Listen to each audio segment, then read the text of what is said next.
अस्सलाम वालेकुम बच्चों।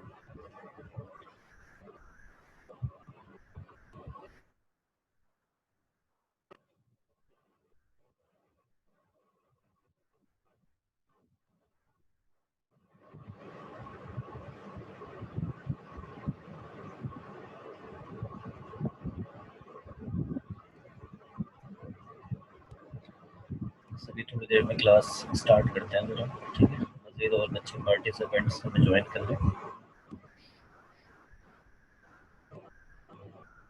क्लास स्टार्ट करते हैं।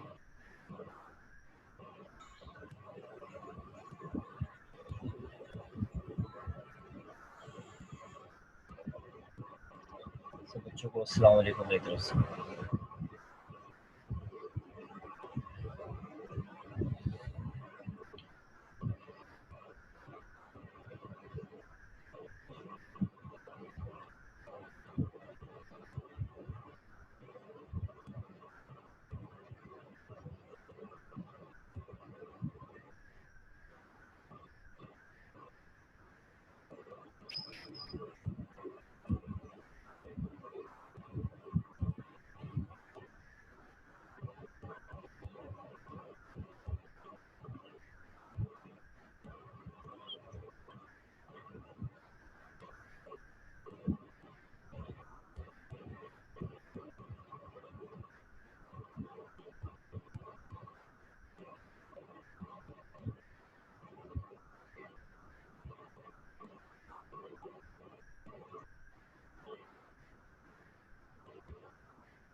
वालेकुम अस्सलाम कबीर, वालेकुम अस्सलाम। बस एक आध मिनट रुके हुए हैं, जैसे ही बच्चे मज़ीद और ज्वाइन करते हैं क्लास स्टार्ट करते हैं, ठीक है।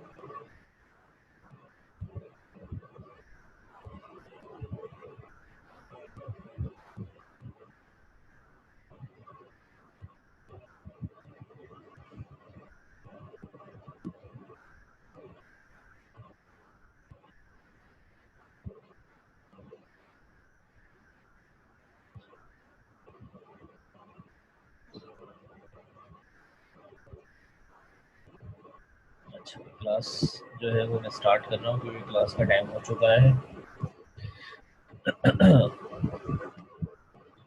आप लोगों को आवाज़ आ रही है मेरी साफ? आवाज़ साफ आ रही है? चैट में बता दें। कबीर, किरत, अन्ना,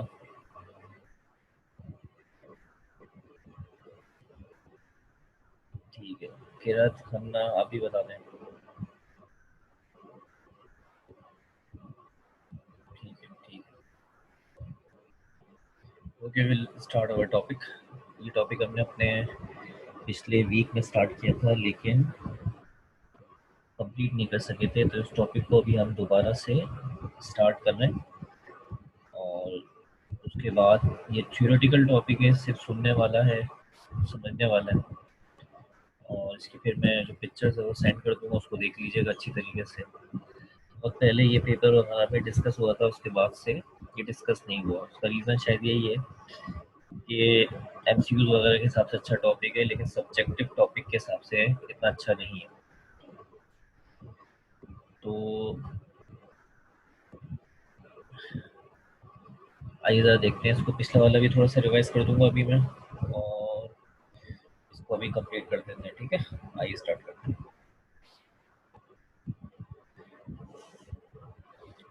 देखिए, टॉपिक का नाम है बायो मेटेलिक थर्मोस्टेट। और बायो मेटेलिक थर्मोस्टेट असल में एक्चुअली किससे कहते हैं? इसको कॉन्टैक्ट ब्रेकर भी कहते हैं। ये एक ऐसी डिवाइस का नाम है जो वहाँ पे असेंबल की जाती है, वहाँ लगाई जाती है जहाँ पर आप कोई फिक्स टेम्परेचर अचीव करना चाहते हैं। कि जैसे वो टेम्परेचर अचीव हो तो उस टेम्परेचर को अचीव करने के लिए जो पावर सोर्स आपने लगाया है, ये बायोमेट्रिक थर्मोस्टेट क्या करेगा? उस पावर सोर्स को कट ऑफ कर देगा, ठीक है। या तो टेम्परेरीली कट ऑफ कर देगा या टेम्परेरीली ब्लॉक कर देगा, ठीक है। और ये हमें नहीं करना पड़ेगा, ये बायोमेट्रिक थर्मोस्टेट खुद करेगा। इस तरह एक मखसूस टेम्परेचर मेंटेन हो जाएगा, ठीक है। तो बायोमेट्रिक थर्मोस्टेट एक ऐसी डिवाइस होती है जो कि टेम्परेचर फिक्स टेम्परेचर को मेंटेन रखने के लिए इस्तेमाल की जाती है। तो पेपर में इसका एक नंबर का एमसीक्यूज आया था, पूछा गया था बायोमेट्रिक थर्मोस्टेट क्या काम करता है, तो उसका जवाब क्या था, एक फिक्स टेम्परेचर या कांस्टेंट टेम्परेचर को मेंटेन करता है। अब इसकी मिसालें अगर हम लेना शुरू करें तो हर वो डिवाइस जिसमें टेम्परेचर का कॉन्सेप्ट नजर आएगा वहाँ पे बायोमेटालिक थर्मोस्टेट लगा होता है। मैंने लास्ट टाइम कुछ मिसालें दी थी, कुछ बच्चों ने मिसालें दी थी और बात आगे बढ़ गई थी। और मिसालें मैंने दी थी कि एयर कंडीशनर हम यूज़ करते हैं, स्प्लिट यूज़ करते हैं। तो स्प्लिट के अंदर जो हम टेम्परेचर करवाते हैं 26, 24, 18, 20, तो वो टेम्परेचर आखिर कैसे मेंटेन होता है और किस तरीके से उसको मेंटेन कौन रखता है, तो उसका जवाब है उसमें क्या लगा होता है, थर्मोस्टेट लगा हुआ है। ठीक है, ये थर्मोस्टेट क्या करता है, जैसे ही वो टेम्परेचर मतलूबा आता है तो पीछे जो करंट आ रहा होता है एसी के अंदर वो बहुत ज़्यादा आ रहा होता है उस टेम्परेचर को मेंटेन करने के लिए, लेकिन जैसे ही टेम्परेचर मेंटेन होता है तो एक करंट का फ्लो कम करवा देता है किसी तरीके से, यानी करंट नॉर्मल पोजीशन में आ जाता है, जो पहले बहुत ज़्यादा आ रहा होता है वो कम आ जाता है, जिसकी वजह से हमारी वो डिवाइस प्रॉपर तरीके से काम करती है। ठीक है, इसके अलावा और भी बहुत सारी मिसाल हैं, जैसे पानी को ठंडा करने की मशीन है, इसके अलावा माइक्रोवेव ओवन है, घर में इस्तेमाल होने वाली इस्त्री है, गीज़र है। इसके अलावा जो ये ब्रोस्ट वगैरह बनते हैं, ये जिस मशीन के अंदर ये ब्रोस्ट सारे पकाए जाते हैं, ठीक है ना, वो मशीनें भी टेम्परेचर के ऊपर कंट्रोल करके काम करती हैं सारी। ठीक है, अब थर्मोस्टेट जो होता है इसके अंदर दो मेटल की स्ट्रिप्स लगी हुई होती है, दो मेटल की स्ट्रिप्स लगी हुई होती है। मेटल की स्ट्रिप्स से मुराद क्या होता है, दो मेटल की बारीक सी पत्रियां, ठीक है, इनको वेल्डिंग करके आपस में जोड़ दिया जाता है। और ये दोनों मेटल की स्ट्रिप्स में से एक का एक्सपेंशन बहुत अच्छा होता है और एक का एक्सपेंशन इतना अच्छा नहीं होता। इनका एक हिस्सा टाइटली प्लेस कर दिया जाता है कि ये वहां से एक्सपेंड ना हो, दूसरा हिस्सा फ्री रखा जाता है जहां से ये एक्सपेंड होता है। अब जैसे जैसे इनको हीट मिलती है तो नतीजे में जिसका एक्सपेंशन अच्छा होता है वो आगे जाने की कोशिश करता है, एक्सपेंड होने की कोशिश करता है, और दूसरा वाला जो मेटल होता है वो स्लोली एक्सपेंड होता है। नतीजे के अंदर क्या होता है, क्योंकि दोनों वेल्ड हुए हुए हैं, तो जिसका एक्सपेंशन अच्छा होता है वो दूसरे वाले मेटल के ऊपर जोर लगाता है, और इस जोर लगाने की वजह से ये बआसानी क्या हो जाते हैं, मुड़ जाते हैं आर्क की शक्ल में। ठीक है, यानी टेढ़ा हो जाता है इस तरह। और क्योंकि ये स्ट्रिप्स होती हैं, स्ट्रिप्स, इसलिए ये बआसानी मुड़ जाती है, और इसकी वजह से इनका किसी चीज़ से जो कनेक्शन होता है वो ब्रेक हो जाता है, और उस कनेक्शन के ब्रेक होने की वजह से एक मखसूस टेम्परेचर अचीव हो जाता है। ठीक है, ये काम करते हैं ये बेटा, हमेशा याद रखें। बायोमेट्रिक थर्मोस्टेट जो मैंने आपको बता दी किस चीज़ की बेस पे काम करता है, ये भी एग्जाम में एमसीक्यूज आ चुका है, डिफरेंशियल लीनियर थर्मल एक्सपेंशन की बेस पे काम करता है। डिफरेंशियल लीनियर थर्मल एक्सपेंशन मैंने आपको एक्सप्लेन किया कि दो मेटल की स्ट्रिप्स होंगी, दोनों का एक्सपेंशन अलग अलग होगा, एक का एक्सपेंशन बहुत अच्छा होगा और एक का एक्सपेंशन इतना अच्छा नहीं होगा, जिसकी वजह से एक जल्दी एक्सपेंड होने की कोशिश करेगा, दूसरा नॉर्मल एक्सपेंड होने की कोशिश करेगा। जल्दी एक्सपेंड होने वाला दूसरे मेटल पे जोर लगाएगा और नतीजे के अंदर ये स्ट्रिप्स क्या हो जाएंगी, आर्क की शक्ल में टेढ़ी हो जाएंगी, ठीक है, मुड़ जाएंगी, और इनका किसी चीज़ से कनेक्शन ब्रेक हो जाएगा। ठीक है, तो ये एग्जाम में एमसीक्यूज आता है, ये देखिए जवाब आपके सामने, ध्यान में रखिएगा। ठीक है, अच्छा, ये जो मैंने वजाहत दी इसी से रिलेटेड तीसरा पॉइंट, बायोमेट्रिक थर्मोस्टेट क्या है, consist of two metal strips, इसमें दो मेटल की स्ट्रिप्स होती हैं और दोनों अलग अलग होती हैं। अभी डायग्राम्स बनी हुई हैं, इन डायग्राम्स को थोड़ी सी वजाहत करनी है आपको, पहले मुझे यहाँ तक ओके करें, सब बच्चों को यहाँ तक समझ में आ चुका है। ये मैंने सारा पिछला ही टॉपिक था जो मैंने दोबारा से रिवाइज किया। ठीक है, ठीक है बेटा, ठीक है, गुड, शाबाश। बाकी बच्चे बता दें उन्हें यहाँ तक क्लियर हो चुका है।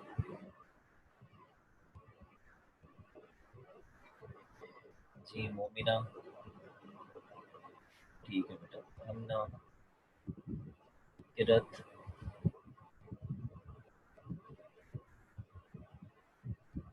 मौसिका, कुछ नाम थोड़ा सा पढ़ने में अगर आगे पीछे हो तो माजरत चाहता हूँ।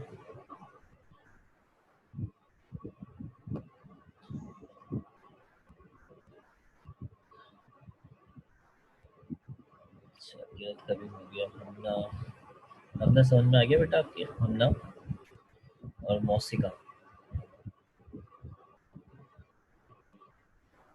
ठीक है, ओके बेटा। अभी डायग्राम और से देखें, बहुत आसान डायग्राम है, बुक में भी डायग्राम है लेकिन बुक से तो थोड़ा सा हट के डायग्राम मैं बनाता हूँ, मेरी आदत है। फर्स्ट ईयर भी आपने मुझसे पढ़ी है तो आपको इस बात का अंदाज़ा होगा। थोड़ी सी डायग्राम ज़रा हट के बनानी चाहिए, ज़रा थोड़ा अपना कॉन्सेप्ट डायग्राम में लाना चाहिए। ये देखिए, दो मेटल की स्ट्रिप्स हैं, इनमें से एक ब्रास की है, ब्रास कहते हैं पीतल, और दूसरा है स्टील। ये स्टील की एक टाइप है, इनवार स्टील। ये अच्छी क्वालिटी का स्टील नहीं होता। ब्रास का एक्सपेंशन बहुत अच्छा होता है, स्टील का एक्सपेंशन इतना अच्छा नहीं होता। ये दोनों को एक जगह से फिक्स से यहाँ से टाइटली प्रेस कर दिया गया है, यानी यहाँ से इनका एक्सपेंशन नहीं आ सकता, ठीक है। और ये वाला साइन द फी रखा गया। अच्छा, ये दोनों बहुत ही बारीक सी स्ट्रिप्स होती हैं, बआसानी मुड़ सकती हैं, ठीक है।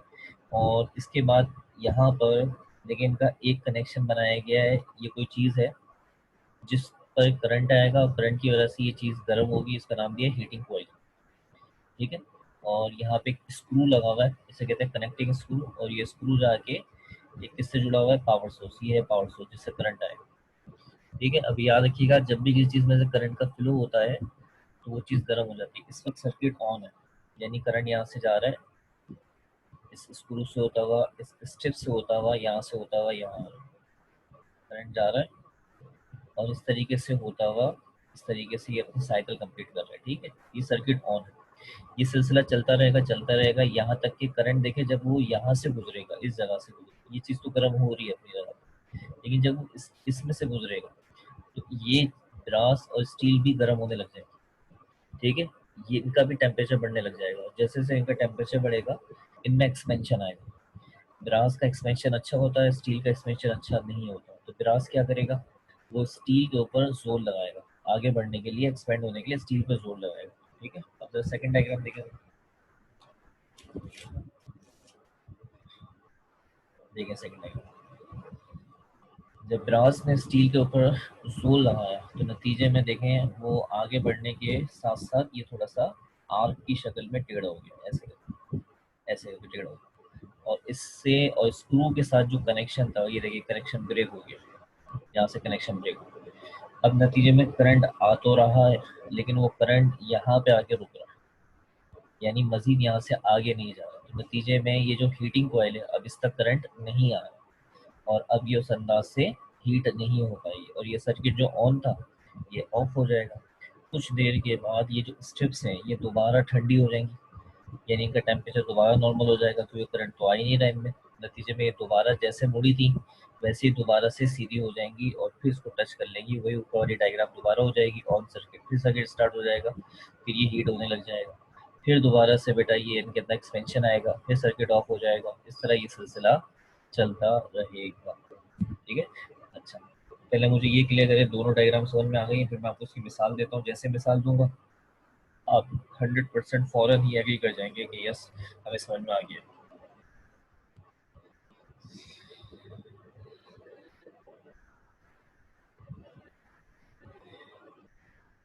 ठीक है।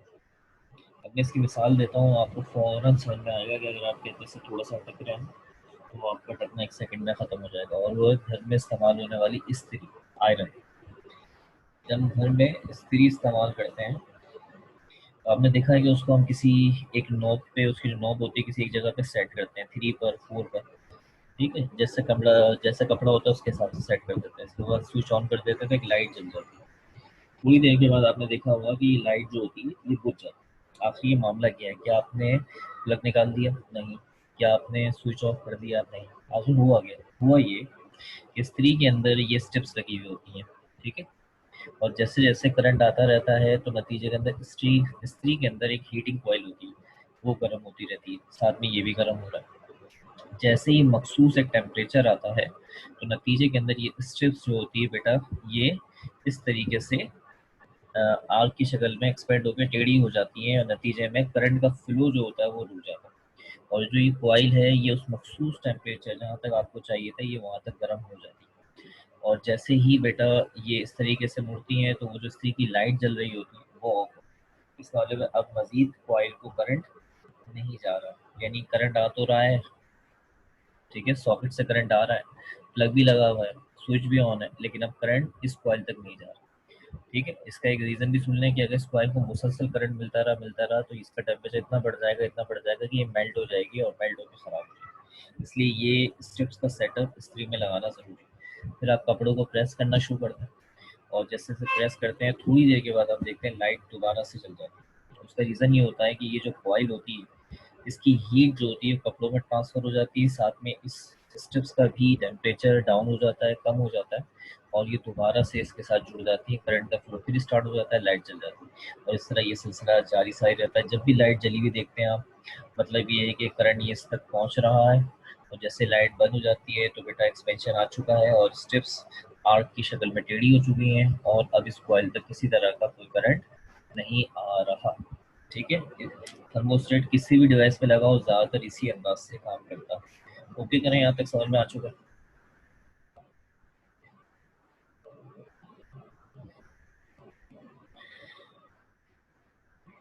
ठीक है। हमारी किताब में इसकी एक एग्जाम्पल दी गई है और उस एग्जाम्पल का नाम है बाय मेटेलिक थर्मामीटर। हल्के फुल्के अंदाज से है, इसलिए हल्के फुल्के अंदाज से देख लें आप। ज़्यादा हमें इसको नहीं देखना कुछ खास अंदाज से। ये बाय मेटेलिक थर्मामीटर होता क्या है? हमने तकरीबन सभी ने गाड़ी के अंदर सफ़र किया और हम जानते हैं गाड़ी का जो सामने का हिस्सा होता है, जहाँ पे स्टीयरिंग होता है, उस वाले हिस्से को हम सामने वाले हिस्से को कहते हैं डैशबोर्ड। डैशबोर्ड कहते हैं। डैशबोर्ड में गाड़ी को ऑपरेट करने के लिए बहुत सारी चीज़ें लगी हुई होती हैं, ज़ाहिर-सी बात है, और गाड़ी के हवाले से कुछ चीज़ें लगी होती हैं, जैसे गाड़ी के इंजन को बताने के लिए एक थर्मामीटर लगा हुआ होता है। इस थर्मामीटर को बायोमेटालिक थर्मामीटर कहते हैं। अब ये थर्मामीटर डिजिटल आ गए, नंबर्स में आ गए। पहले ये एनालॉग थे, यानी अगर पुरानी गाड़ियाँ देखें तो उसके अंदर ये थर्मामीटर एनालॉग मिलेंगे। एनालॉग का मतलब होता है सुइयों वाला, निडल वाला। होता क्या है, ये थर्मामीटर है, थर्मामीटर का स्केल है, इसके ऊपर रीडिंग्स लिखी होंगी 1 2 3 वगैरह, ऐसे करके टेम्परेचर वगैरह डले होंगे। ये इसकी निडल है। इस निडल को जो कनेक्ट किया जाता है वो एक बाय मेटेलिक स्ट्रिप्स, लेकिन ये बाय मेटेलिक स्ट्रिप जो होती है वो इस शक्ल की होती है, देखिए ऐसे। ऊपर से ज़्यादा गोलाई में, फिर ऐसा करके गोलाई कम होती रहती है। ऊपर ज़्यादा गोलाई में, फिर ऐसा करके गोलाई कम होती रहती है। इस शक्ल को ज्योमेट्री के अंदर हेलिक्स कहते हैं। इसको ज्योमेट्री में हेलिक्स कहते हैं, हेलिक्स। ये ज्योमेट्रिकल शेप, ये बाय मेटेलिक स्ट्रिप्स ऐसे करके। और इसका तार एक कनेक्शन जाके किससे बना दिया जाता है? गाड़ी के इंजन से बना दिया जाता है। और ये जो कॉइल होती है ये प्रेस हुई होती है, इस तरह की प्रेस हुई होती है, दबी हुई होती है। ठीक है।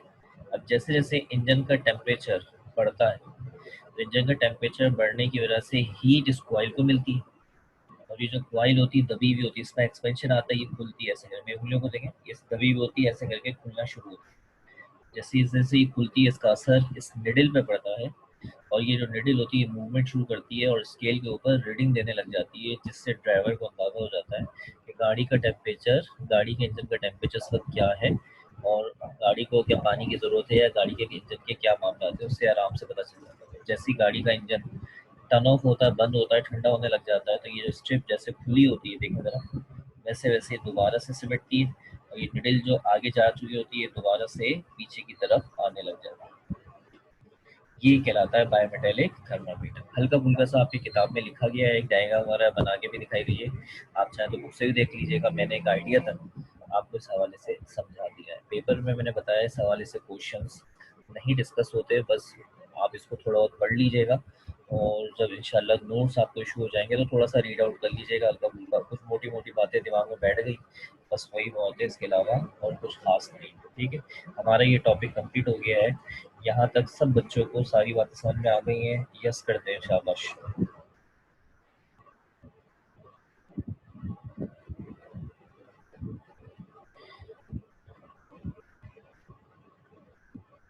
गुड, वेरी मच, शाबाश, वेरी गुड।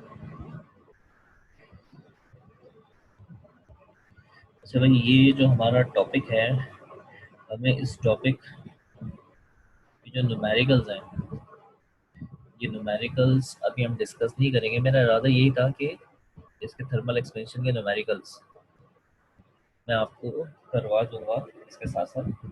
ठीक है, तो न्यूमेरिकल्स मैं भी नहीं कराऊंगा, बल्कि इसके नुमेरिकल्स मैं आपको इसके बाद जो टॉपिक पढ़ाऊंगा उस टॉपिक के साथ कराऊंगा इंशाल्लाह ताला। इससे पहले मैंने गैस लॉस के भी एक दो नुमेरिकल्स थे, वो नहीं कराए थे, मुझे याद है, बिल्कुल फिक्र ना करें। इसके भी याद है क्योंकि इसके नुमेरिकल्स तो बहुत ज़्यादा खास हैं। लेकिन अभी जो मैं आपको टॉपिक स्टार्ट करने वाला हूँ उस टॉपिक को पढ़ने के बाद इंशाल्लाह और इसके नुमेरिकल्स दोनों हम एक साथ शुरू करेंगे। ठीक है, याद रखिएगा, मुझे भी याद रहेगा इंशाल्लाह, फिक्र नहीं करें। आइए उस टॉपिक की तरफ चलते हैं। कोशिश करते हैं कि आज की क्लास पे जब हम एंड करें अपनी, तो हमारा वो जो टॉपिक जो मैं पढ़ाना चाह रहा हूँ, जिसकी थ्योरी आज आपको क्लियर करना चाह रहा हूँ, उसकी थ्योरी कम से कम आज हमारी ज़रूर क्लियर हो जाए। ठीक है, ओके सर, थोड़ी देख ली वीडियो, आपको नज़र नहीं आएगी क्योंकि मुझे एक और पेज स्विच करना है। थोड़ी देख ली वीडियो, नज़र नहीं आएगी।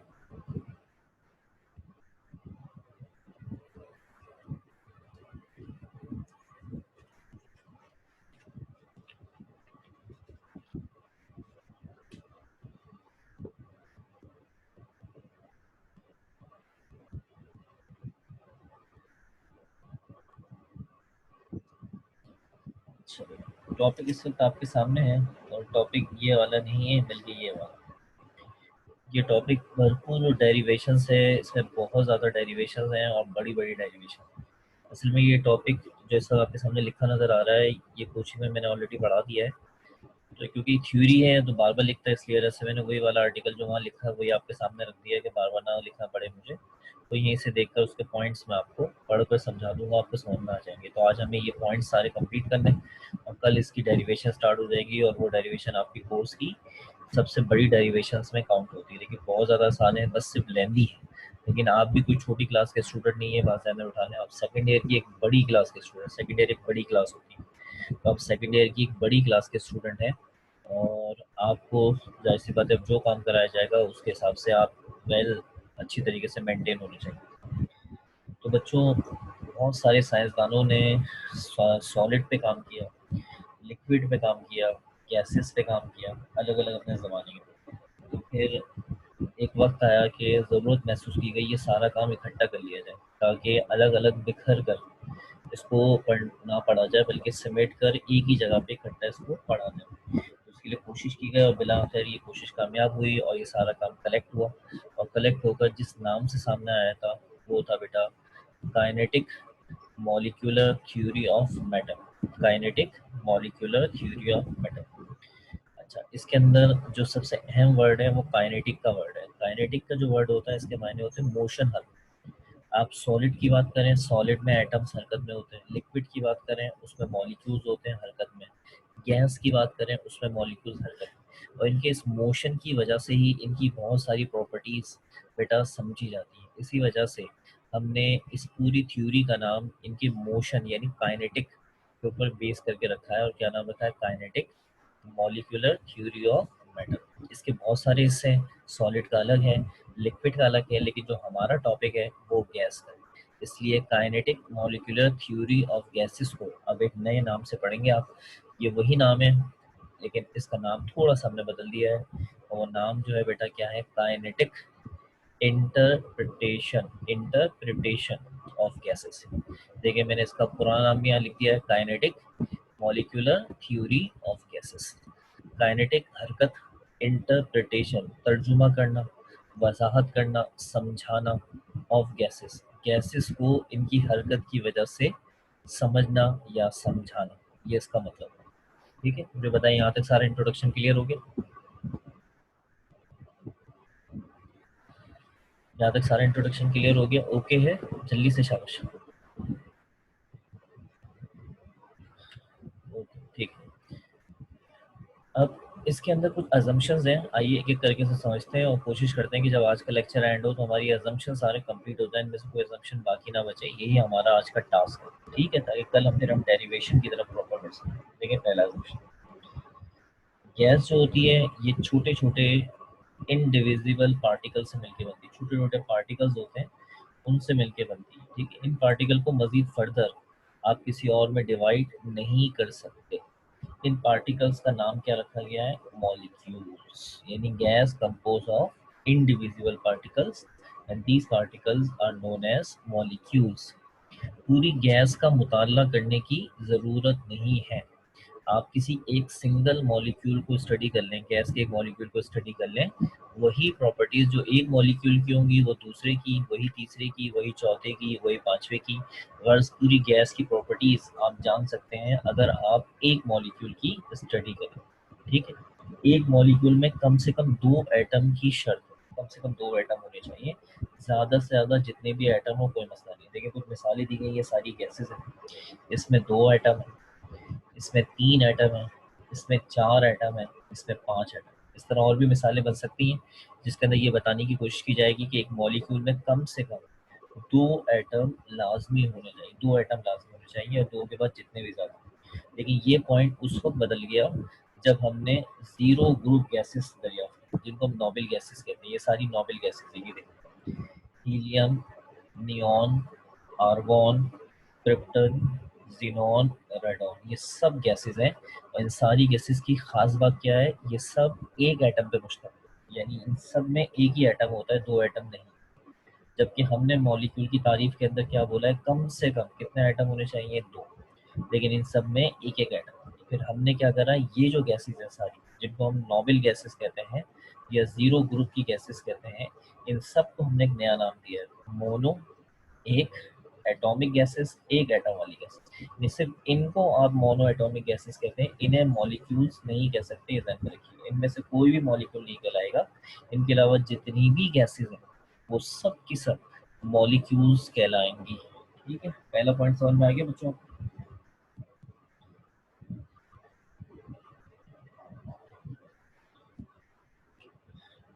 ठीक, जी पहला पॉइंट क्लियर है। बस कोई जल्दी से ओके करते जाइएगा, ओके भी करना है क्योंकि हमारे पास टाइम कम है, क्लास के हिसाब से थोड़ा सा टाइम रह गया और हमें जल्दी जल्दी सारे पॉइंट करने हैं। मैं फटाफट बस किसी का बच्चे का ओके देख के आगे बढ़ जाऊँगा। किसी को कोई मसला हो तो क्वेश्चन के हिसाब से हैंड रेस कर लीजिएगा या माइक ओपन करके मुझसे सवाल कर लीजिएगा। ठीक है, चले आगे बात करें।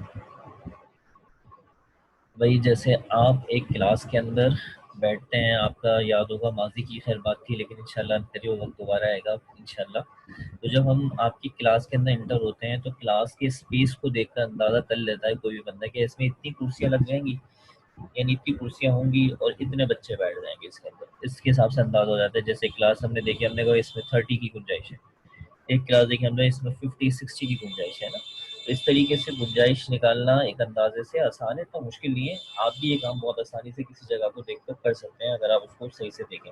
तो इस तरह गैस के कितने मॉलिक्यूल्स हो सकते हैं, अगर कोई स्पेस फिक्स लिया जाए, समझने की कोशिश करें, कोई स्पेस फिक्स लिया जाए तो उसमें गैस के कितने मॉलिक्यूल्स आएंगे। तो ये एक अंदाजे से वैल्यू बनाई गई है, लेकिन तकरीबन तकरीबन सही है। और वो स्पेस कितना, ये स्पेस ये लिया गया, एक ऐसा कंटेनर लें, कंटेनर बर्तन लें, सिलेंडर लें जिसका वॉल्यूम 1 मीटर क्यूबिक, एक ऐसा कंटेनर लें जिसका वॉल्यूम 1 मीटर क्यूबिक, और उस कंटेनर को किस पे रखें, एसटीपी में। एसटीपी का मतलब आप जानते हैं ये स्टैंडर्ड कंडीशंस होती हैं, टेम्परेचर और प्रेशर इसमें फिक्स होता है। ये कंडीशन स्टैंडर्ड आप रखें उस गैस के ऊपर, तो भी अंदाज़ा लगाया गया है कि इस कंटेनर में और इन कंडीशंस पर गैस के मॉलिक्यूल्स इतने होंगे, तकरीबन 3 × 10⁻25 मॉलिक्यूल्स। ये बहुत इंपॉर्टेंट पॉइंट है, एमसीक्यूज में पूछा जा सकता है कि 1 मीटर क्यूबिक के वॉल्यूम में एसटीपी कंडीशंस पर गैस के कितने मॉलिक्यूल्स ऑक्यूपाई कर सकते हैं, आ सकते हैं। इसका जवाब है 3 × 10⁻25 मॉलिक्यूल्स। बहुत सिंपल सा पॉइंट है, बस ये वैल्यूज हमें बैठानी है आपने कि इस कंडीशन पर गैस के इतने मॉलिक्यूल। ओके है, ओके करते जाइएगा जल्दी जल्दी, कोई भी एक दो बच्चे बस ओके करते जाए और मैं आगे बढ़ता रहूँगा जल्दी जल्दी। हमारी क्लास के एंड होने में अराउंड तकरीबन थोड़ा सा टाइम रह गया बस। ठीक है, ओके। अच्छा अच्छा, ठीक है। अब हम बात करते हैं अपने तीसरे पॉइंट पे। सारे पॉइंट बहुत आसान से। Size of molecule. Size of molecule से क्या मुराद लिया जाता है, साइज ऑफ मॉलिक्यूल से मुराद ये लिया जाता है, जैसे हम एक कमरे को देखते हैं तो कमरे का साइज क्या होता है, आपने देखा होगा, ऐसी बात है। किसी कलर करने वाले को बुलाएं तो कमरे के साइज के हिसाब से कलर के बारे में मामला तय करता है। इस तरीके से मुख्तलिफ तरह चीज़ें होती है। जैसे अगर मैं स्प्लिट लगाते हैं तो स्प्लिट के हिसाब से भी, कमरे की गुंजाइश देखी जाती है, कमरा कितना बड़ा है उसके ऊपर से वो स्प्लिट कैसे काम करेगा उतने हिस्से के अंदर। तो ये साइज मैटर करता है। तो गैस के मॉलिक्यूल का साइज़ क्या होता है, किस तरह का मामला होता है। तो ये एज़्यूम किए गए हैं, लेकिन बड़े अच्छे स्ट्रॉन्ग एज़्यूम किए गए। सबसे पहले बात ये एज़्यूम की गई कि एक गैस का जो मॉलिक्यूल होता है वो स्फीयर की शक्ल का होता है, गेंद की शक्ल का। और जो गेंद होती है उसका जो साइज़ होता है, यानी उस कितनी क्या उसका क्या कहते हैं साइज़ क्या है, उसके बारे में पता चलता है ज्योमेट्री के हिसाब से डायमीटर। ठीक है, हमने एज्यूम करा है कि गैस के जो मॉलिक्यूल होते हैं वो स्फेयर की शक्ल में होते हैं, ये एज्यूम करा है। और स्फेयर यानी गेंद जो होती है उसका साइज डायमीटर से पता चलता है, और वो डायमीटर अंदाजन ये है, ये ध्यान में रखिएगा, ये भी एमसीक्यूज के तौर पर है। 3 नैनोमीटर कुछ किताबों में लिखा गया है, 3 × 10⁻⁻⁹ ये मेरे इल्म में है। और आपकी किताब में ये वैल्यू लिखी गई है 3 × 10⁻⁻10 ये गैस के मॉलिक्यूल का क्या है, प्रोबेबल साइज है। लेकिन ये डायमीटर है, यानी गैस के मॉलिक्यूल का डायमीटर। सही है, यहाँ तक क्लियर हो रहा है? We have to 5 to 6 minutes more, जल्दी से शाबाश। 5 to 6 मिनट्स, यहाँ तक ठीक है। अच्छा जी, चौथा पॉइंट आ गया हमारा। चौथा पॉइंट हमारा क्या है, इसके टोटल हमारे पास तकरीबन अराउंड 6 पॉइंट्स, 6 या 7 पॉइंट्स हैं, और सब आसान आसान से जल्दी खत्म हो जाएंगे, इसलिए मैं भी जल्दी खत्म कर देता हूँ उसको। मॉलिक्यूलर मोशन, भाई गैस के मॉलिक्यूल हरकत में होते हैं, ये बात बिल्कुल तय है, जाहिर सी बात है। और ये गैस के मॉलिक्यूल तीनों तरह के मोशन में एग्जिस्ट करते हैं, यानी ये स्ट्रेट लाइन पे भी मूव करते हैं, ये रोटेशनल मोशन भी कर देते हैं, वाइब्रेशनल मोशन भी करते हैं। ठीक है, लेकिन ओवरऑल जो गैस के मॉलिक्यूल्स होते हैं उनका अंदाज जो चलने का होता है, यानी मूव करने का जो अंदाज होता है, वो एक स्ट्रेट लाइन में होता है, ज़्यादातर स्ट्रेट लाइन में। यानी अगर आप एक कंटेनर लें और उसमें गैस को इनक्लोज कर दें, बंद कर दें, तो जो गैस के मॉलिक्यूल होंगे वो स्ट्रेट लाइन में मूव करेंगे, कंटेनर की वॉल से टकरा कर स्ट्रेट लाइन में जाएंगे। गैस के मॉलिक्यूल्स आपस में टकराएंगे तो भी स्ट्रेट लाइन पर ही होंगे। यानी गैस के मॉलिक्यूल्स का ज़्यादातर मैंने बोला है, हमेशा नहीं, ज़्यादातर जो अंदाज होता है वो स्ट्रेट लाइन में मूवमेंट होती है। स्ट्रेट लाइन के मोशन को हम लोग ट्रांसलेशनल मोशन कहते हैं, ट्रांसलेशनल मोशन कहते हैं। यहाँ तक सारी बातें समझ में आ चुकी। अब मैं आपको चारों जो ये पॉइंट है, इससे पहले मैं अपने पेज स्विच करूंगा क्योंकि बाकी पॉइंट दूसरे पेज पर हैं, तो मैं पेज स्विच करूंगा उससे पहले मैं आपको जल्दी से चारों पॉइंट रिवाइज कर देता हूँ, ताकि आप अच्छी तरीके से एक नज़र देख लीजिए जल्दी से शाम। जी, गैस छोटे छोटे इंडिविजुअल पार्टिकल से मिलकर बनती है, इन पार्टिकल्स को मॉलिक्यूल्स कहते हैं। ठीक है, और सारी गैस को स्टडी करने की जरूरत नहीं, एक मॉलिक्यूल की स्टडी कर लें पूरी गैस की स्टडी हो जाएगी आसानी से। एक मॉलिक्यूल में कम से कम 2 एटम की शर्त है, लेकिन ये जब आई सारी गैसेज, जिनको नोबल गैसेज या जीरो ग्रुप गैसेज कहते हैं, ये सिंगल एटम वाली होती है, तो इसलिए इनके लिए अलग से नाम रखा गया मोनो एटॉमिक गैस। अगर 1 मीटर क्यूबिक का वॉल्यूम लिया जाए और स्टैंडर्ड कंडीशंस लगाई जाए, तो गैस की 3 × 10⁻25 मॉलिक्यूल उस वॉल्यूम में समा जाएंगे, उस वॉल्यूम में आ जाएंगे। गैस के मॉलिक्यूल को एज्यूम किया जाएगा कि वो स्फेयर है, गेंद है। और स्फेयर का साइज जो होता है वो डायमीटर से पता चलता है, और डायमीटर 3 × 10⁻⁹ मीटर होता है, या 3 × 10⁻⁻10 मीटर। गैस के मॉलिक्यूल्स का जो मॉलिक्यूलर मोशन होता है वो हमेशा स्ट्रेट लाइन में, ज़्यादातर स्ट्रेट लाइन में होता है, कि जब वो आपस में टकराते हैं एक दूसरे के साथ तब स्ट्रेट लाइन में, और कंटेनर की वॉल से जाके टकराते हैं तो स्ट्रेट लाइन में, यानी उनका मोशन ट्रांसलेशनल मोशन होता है।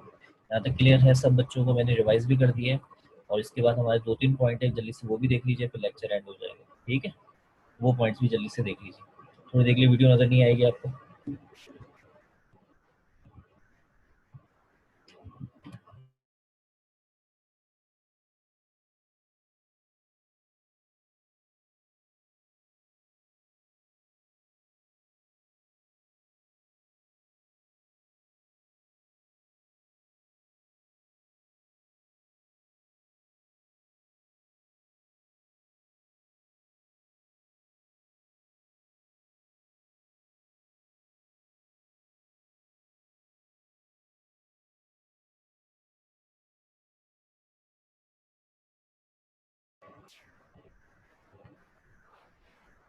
अच्छा भाई, आपसे तकरीबन 2-3 मिनट की बस मज़ीद बातचीत रहेगी। ये पॉइंट्स देंगे, ये कुछ इसके आखिर के पॉइंट्स हैं, और उसके ऊपर फिर हमारे लेक्चर जो है वो एंड हो जाएगा इंशाल्लाह।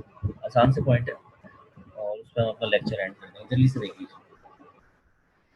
नेचर ऑफ कोलिजन, गैस के मॉलिक्यूल जाहिर सी बात है हरकत के अंदर होते हैं, और अगर ये हरकत में होते हैं तो इनका आपस में एक दूसरे के साथ टकराव भी होता है। जिस कंटेनर में ये बंद होते हैं उस कंटेनर की वॉल से भी इनकी टक्कर होती है, जाहिर सी बात है। और ये टकराव जो होता है वो फर्स्ट ईयर फिजिक्स में आपने पढ़ा था, इस टकराव को हम नाम देते हैं इलास्टिक कोलिजन, याद रखिए। यानी गैस के मॉलिक्यूल्स जो आपस में टकराते हैं वो इलास्टिक कोलिजन होता है। ये एक ऐसा कोलिजन होता है जिसमें दो लॉज लगते हैं, law of conservation of momentum and energy, ये दोनों लॉज एप्लीकेबल होते हैं।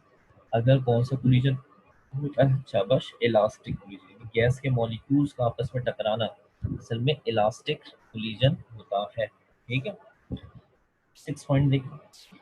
गैस के मॉलिक्यूल्स के दरमियान फोर्स और अट्रैक्शन नहीं होती, क्योंकि गैस के मॉलिक्यूल्स के दरमियान जो डिस्टेंस होता है वो बहुत ज़्यादा होता है। इतने बड़े डिस्टेंस होने की वजह से इनके दरमियान जो मॉलिक्यूलर फोर्स और अट्रैक्शन है वो ना होने के बराबर होती है, और इस वजह से उस फोर्स को नज़रअंदाज कर दिया जाता है। यानी गैस के मॉलिक्यूल्स के दरमियान किसी तरह की कोई फोर्स और अट्रैक्शन नहीं एग्जिस्ट करती। लेकिन अगर हम चाहें तो ऐसा करवा सकते हैं। ये बात मैंने माजी में भी आपको लेक्चर्स में बताई थी, याद करें, भूले नहीं। तो मैंने बताया था ये अट्रैक्शन आप चाहें तो बना सकते हैं। और ये कैसे अट्रैक्शन बन सकती है, अगर गैस के मॉलिक्यूल्स पर प्रेशर करते हैं हाई और टेम्परेचर करते हैं लो, प्रेशर हाई टेम्परेचर लो, तो नतीजे के अंदर गैस के मॉलिक्यूल्स के दरमियान फोर्स ऑफ अट्रैक्शन एग्जिस्ट कर जाएगी। ठीक है, वैसे अट्रैक्शन नहीं होती, लेकिन अगर हम चाहें तो इन कंडीशंस की बेस पर फोर्स और अट्रैक्शन ला सकते हैं। ठीक है, आखिरी पॉइंट देखना है, सातवां और आखिरी पॉइंट, जिसके बाद हम अपने लेक्चर के एंड की तरफ चले जाएंगे। ये सातवां, ये गैस का मॉलिक्यूल है। गैस के मॉलिक्यूल का प्रेशर क्या होता है, ये गैस का मॉलिक्यूल है, ये एक कंटेनर की वॉल है। ये गैस का मॉलिक्यूल क्या इस कंटेनर से जाके हिट करेगा और क्या लगाएगा, फोर्स। ये फोर्स इसने जितने एरिया पे लगाई, सही, गैस का मॉलिक्यूल है, एक कंटेनर से जाके टकराया, कंटेनर से टकरा के इसने फोर्स लगाई, ये फोर्स परपेंडिकुलर लगती है, जितने एरिया पे लगाई, बस फोर्स अपॉन एरिया नाप लें तो इसको हम लोग क्या नाम देते हैं, प्रेशर। जितने एरिया पर ये फोर्स लगेगी, जितने एरिया पर ये फोर्स लगेगी, ये उस मॉलिक्यूल का क्या कहलाएगा, प्रेशर कहलाएगा। ठीक है, तो तीनों बातें जल्दी से दोबारा से दोहरा लें। तीसरी, पांचवा पॉइंट क्या बताया था, गैस के मॉलिक्यूल्स कौन सा कोलिजन करते हैं, शाबाश, इलास्टिक कोलिजन करते हैं। गैस के मॉलिक्यूल्स के दरमियान फोर्स और ट्रैक्शन नेगलेक्ट कर दी जाती है, लेकिन ये फोर्स और ट्रैक्शन आप बना सकते हैं खुद प्रेशर हाई और टेम्परेचर लो करके। और गैस के मॉलिक्यूल का प्रेशर जो होता है वो जितने एरिया पर वो फोर्स लगाएगा वो गैस के मॉलिक्यूल का प्रेशर कहलाएगा। ये kinetic interpretation of pressure, sorry, kinetic interpretation of क्या कहते हैं, गैसेस, हमने कंप्लीट कर लिया सारी। इनमें से कोई भी पॉइंट याद नहीं करना आपको, ये सिर्फ सारी समझने थे। जो डेरिवेशन कल से स्टार्ट लेंगे वो हमारे लिए ज़्यादा खास है। यहाँ तक सब बच्चे ओके कर दें क्योंकि इजाज़त लेने का वक्त आ गया। आज का पूरा लेक्चर सब बच्चों को क्लियर हो चुका अच्छी तरीके से, यस कर दें, शाबाश सारे बच्चे जल्दी से। और फिर इंशाल्लाह ताला कल मिलते हैं आपसे दोबारा। ठीक है बच्चों, अपना अपने घर वालों का ख्याल रखिएगा। इंशाल्लाह ताला आपसे दोबारा मुलाकात कर लेंगे। हमारी एक स्टूडेंट ने हैंड रेस किया था, मैंने देखा नहीं, सॉरी, अभी वो मौजूद है, हमना रियाज। हमना रियाज, हमना बेटा बोलो, अगर आपने अभी क्लास लीव नहीं करी तो, जल्दी से, टाइम खत्म हो रहा है। मैंने आपका हैंड रेस अभी देखा है। हमना रियाज,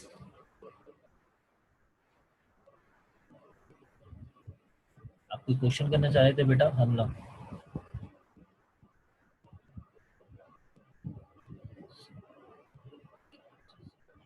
अच्छा अच्छा अच्छा अच्छा।